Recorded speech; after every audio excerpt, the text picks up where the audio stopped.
So Ted, how much time did we spend writing these? It seemed like a lot to me. Yeah, so we spent the better part of probably a half a day. Once we got the 6 areas, the 6 themes picked out of the group of 35 C1 to C2s, and we got down to the 6, then it was time to come up with a title and a definition that captured that shift, that really defined it really well. And like we said, some of the things didn't make the list, right? There was 35, so one nation. This was the one about stop working when the systems are down. So stop doing that. Focus on the mission, positive attitude, be considerate of others, verify task, quality of work, open collaboration, teamwork, get involved and train, actually take accountability to get that done is kind of what we were saying there, right? Become more efficient, respect others' roles, adopt common business process. Do you see any of those things? In fact, I see most of them. Do you agree with that? What do you notice about that? What stands out to you about the fact that almost all of your C1, C2s are actually here in this list? What's that, Emma? You're doing your job. Okay, what else do you notice? What else stands out to you?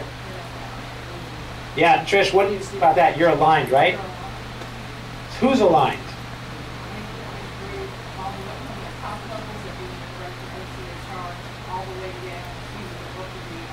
Yeah. Do we sometimes feel like they don't get it? They don't see it? They don't understand it? Right? If they only knew what we were saying down here. One of the things we want you to get from this group, could we have a problem with people in the organization feeling like, I didn't write those? Have you ever had a list of something like this put on a poster and handed to you? How well does that work out? Yeah, you might as well just do something else because it's not going to. You all work in the same organization, the same culture. And that culture gets propagated throughout the entire organization through the stories we tell, the way we function, the experiences we create for each other, and we're not as far off as we sometimes like to think we actually are. So one of the things that we want to do in showing you this process is, without ever showing you these, look what you came up with. Look what they came up with. You see the same things. You see the same need for change that they see. So the point here, for the sake of alignment, it would be way too difficult to have everyone write their own statements in every one of these workshops, wouldn't it? I mean, you'd end up with subtle differences all over the place. So for the sake of alignment, what we're asking for you to do, are you willing to own these statements as a representation of the same shifts that you talked about earlier? Are you willing to do that? Are you able to own them the way they're written? What do you think? I mean, is that okay? Is that a problem? Does it work for you? Now you'll notice they're a little raw. They're not perfect. They're not it's not a marketing company that wrote them. It's your leadership team that wrote these. They wrote them, right? So and everyone that Tim mentioned that was in that room, that's who wrote these. It wasn't Maury and I sitting back there writing them for them. Right? The leadership team actually wrote these statements. And they represent what we see at OCHR, what we need to be better at. Two, this doesn't represent C1, where we are today. It represents where we want to be, what we want to become, what we want to shift to. That's what these statements represent. Now just look at those for a second.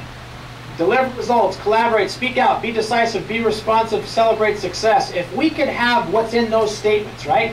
Let's just have someone read one.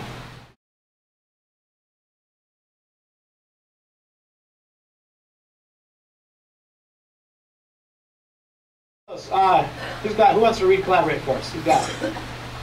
Okay.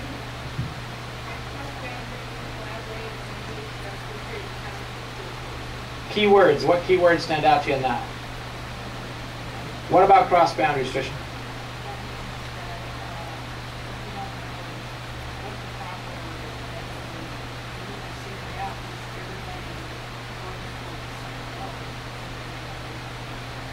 So we need to go out and reach out and get in touch with people who may have the right input so that we can make sure we come to the right decision and do the right things.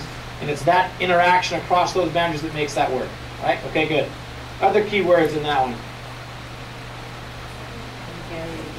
Engage. Why the word? That was the word that we had a lot of discussion around. Remember, Ted, Tim? That word wasn't just accepted. It should be engage, or it should be this or that. There was a lot of discussion on why that word. What does the word engage imply to you? Yeah, it's not one way, right? It's not what one else? way. It's more than one person's got to be involved to get the collaboration going to make it successful. Yeah, and getting the appropriate talent. There was a lot of conversation around that. Sometimes we just do things to do things and give people tasks to give them a task when it's not always the right person to be dealing with that or dealing with that task. So we need to engage other people, but not just anybody, the appropriate talent and stakeholders given that situation. So that, again, is that where we are today? We're not there yet, are we? There's still work to do to make that a reality of what we deal with every day. What key words stand out there, guys? Thanks, Mark. Candid. What does candid imply? Honest, open, right?